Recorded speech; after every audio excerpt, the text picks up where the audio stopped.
system is completed. What are these 5 processes now?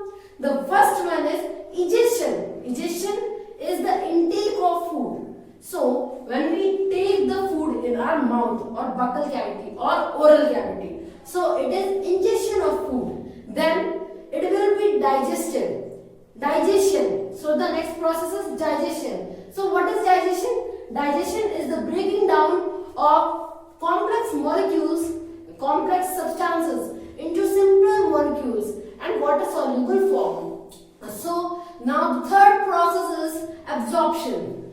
So in absorption, the complex food which has been broken down, which has been digested, now enter into the blood circulation.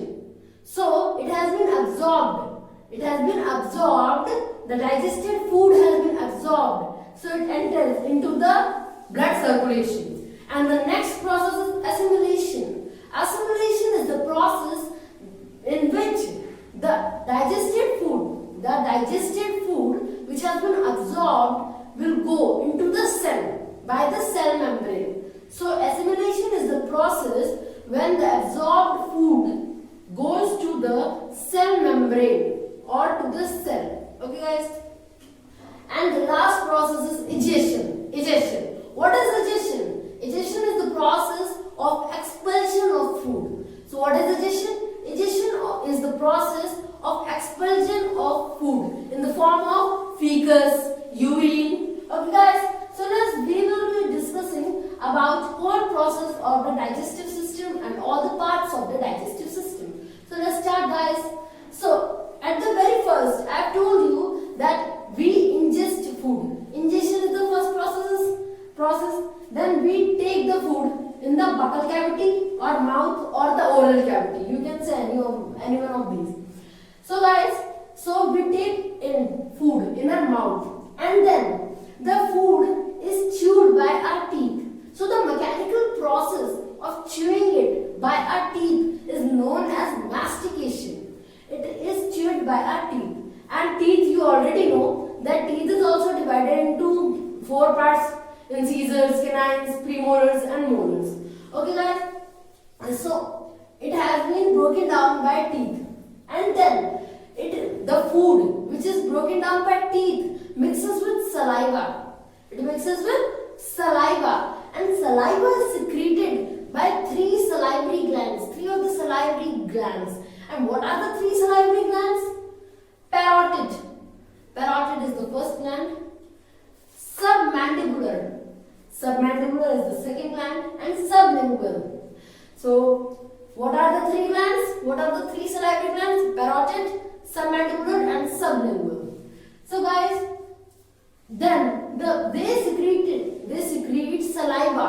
They secrete what? Saliva. And saliva has an enzyme. Enzyme means they are made up of mostly proteins. Enzymes are made up of mostly proteins.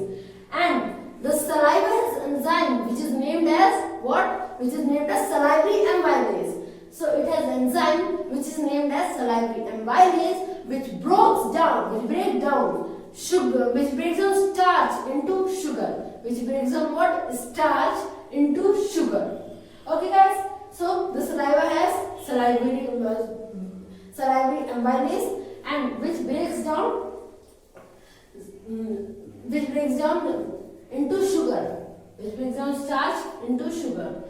And when you eat food, it is tasted very sweet. How it is tasted? Because the starch is changing into sugar form. That is why it tastes like sweet. And then the food forms a kind of bolus. It forms a semi-solid substance which is named as bolus.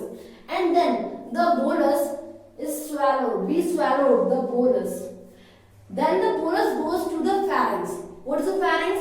Pharynx is a wide muscular layer. It is a wide muscular area and it is divided into 3 parts: upper, middle and lower. What are the 3 parts? Upper, middle and lower. So in the upper part only air passes. Remember guys, in the upper part only air passes. And in the middle part, air and food both passes. Air and food both passes in the middle part. And in the lower part only food passes. So guys, there are three parts: upper, middle and lower. At the very first upper one, only air passes. In the second middle one, both air and food passes. In the third one, lower one, only food passes. So guys, after the pharynx, the bolus gets swallowed. We swallowed the bolus and it comes into the esophagus or the food pipe. So what is esophagus? It is known as the food pipe. Okay guys, it is also known as gullet also. Gullet. Wait guys.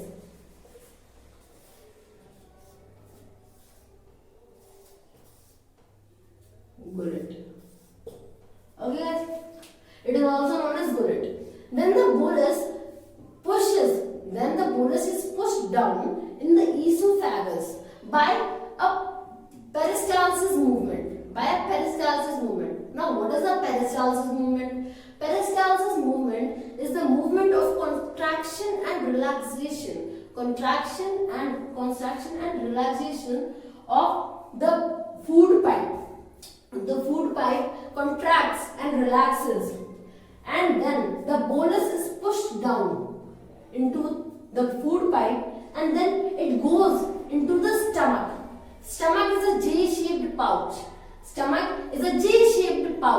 And the esophagus and stomach, it has a cardiac sphincter.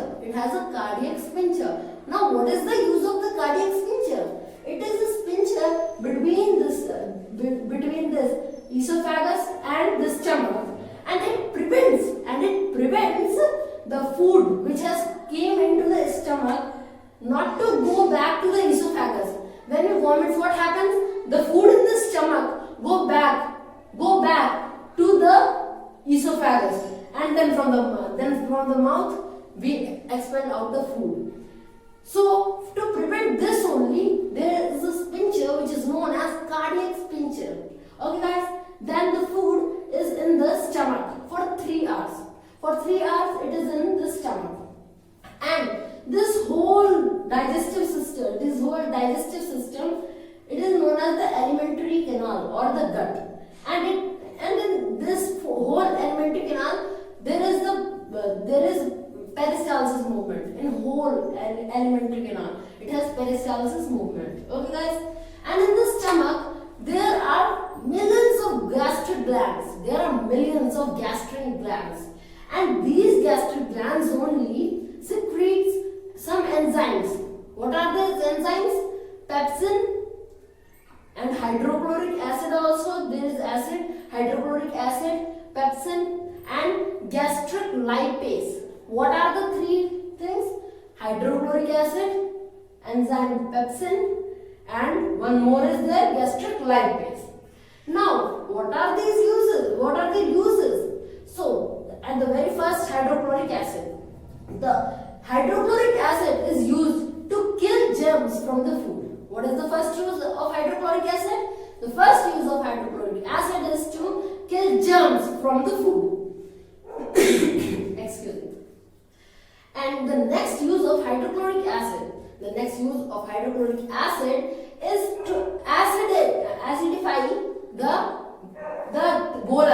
the bolus which has came in the stomach, to acidify the bolus so that the enzymes, so that the pepsin and the gastric lipase can act on it very nicely. That is why the hydrochloric acid is there. Okay guys, and to prevent the stomach from hydrochloric acid is a very powerful acid or dangerous acid we can say. But to prevent it also, there is mucosal layer. There is a layer which is named as mucosal layer, and it is used for the prevention of what? Prevention of from the hydrochloric acid. Okay guys, so there is a mucosal layer for the prevention from the hydrochloric acid.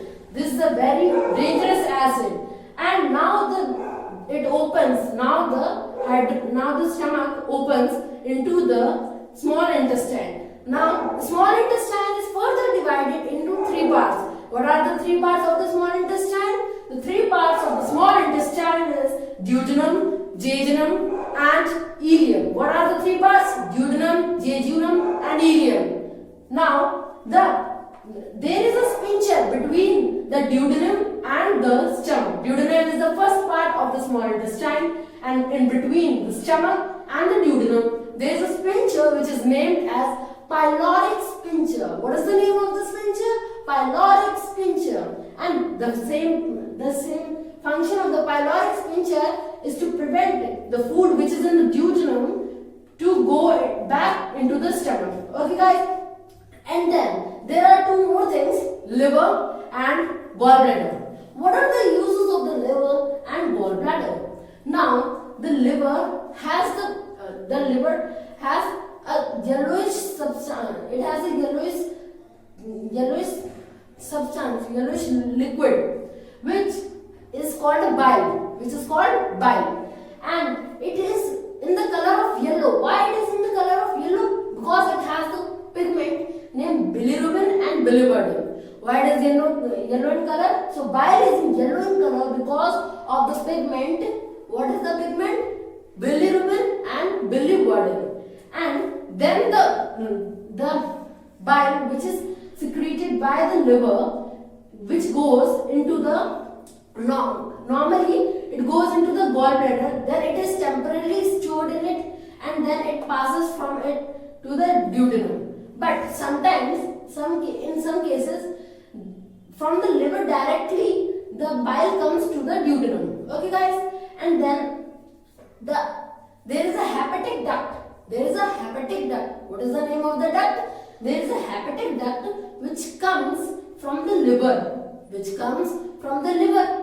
And there is a cystic duct. Remember, guys, hepatic duct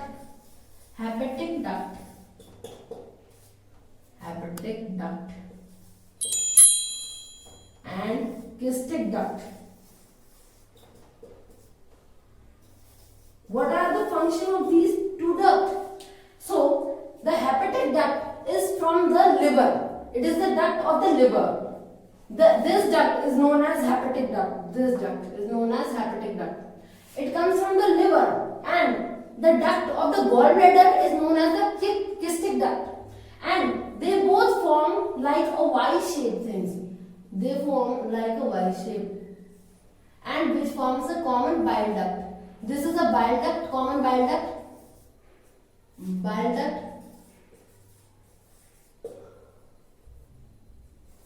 And this is hepatic duct, this is cystic duct. Okay, guys? And then the bile comes to the duodenum.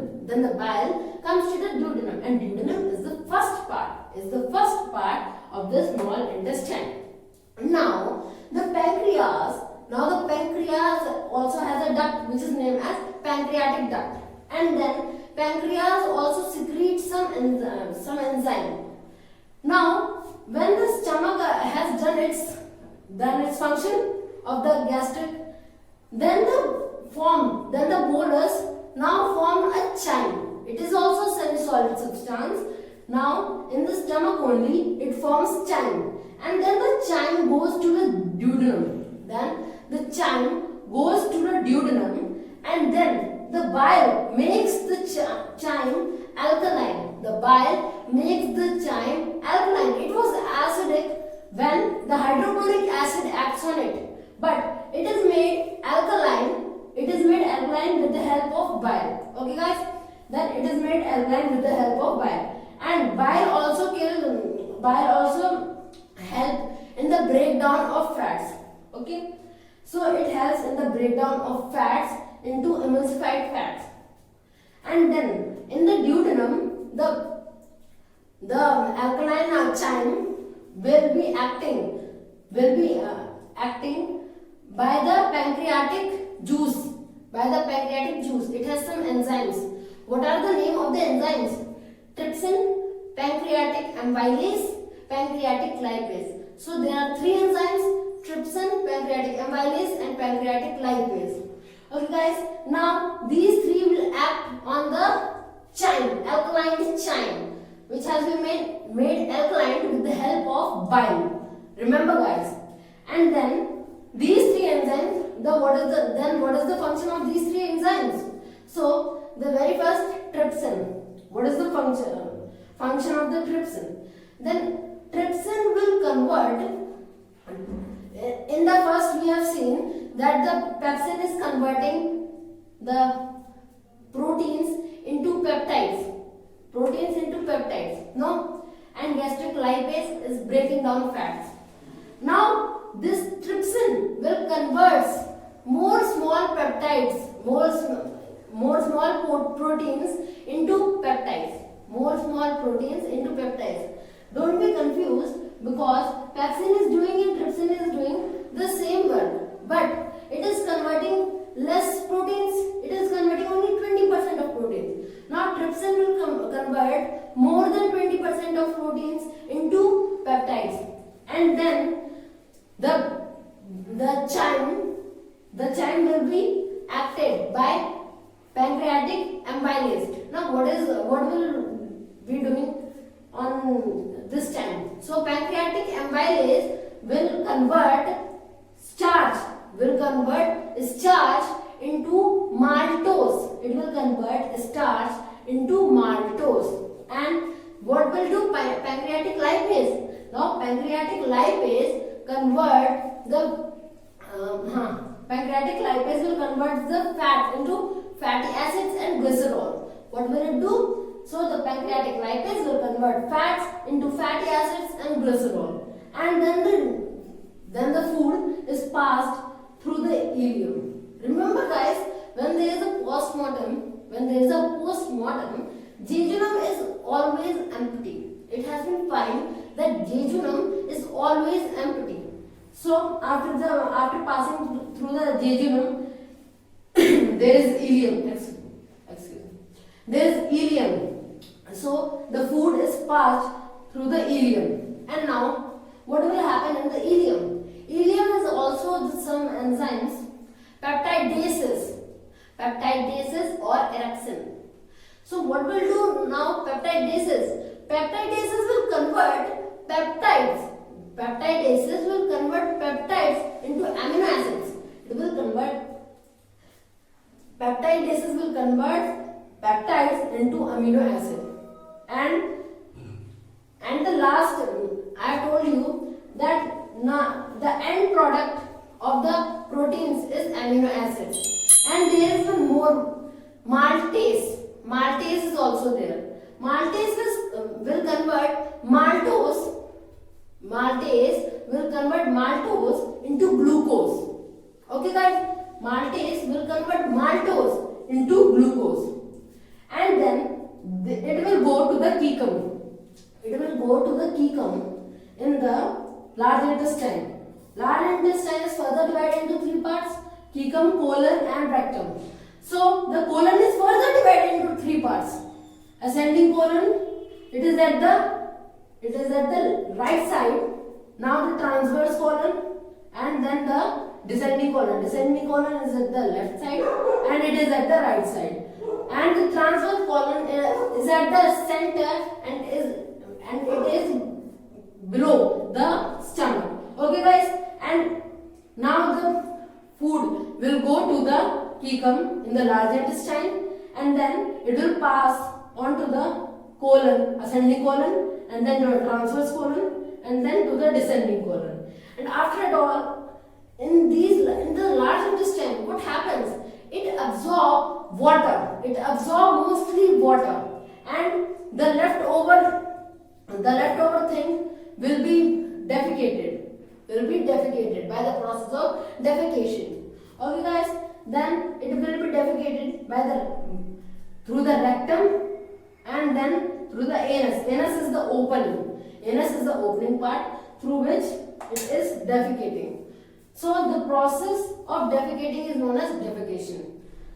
It is expelled like the feces. Okay guys. So in this lecture we have discussed all about digestive system. So thank you guys.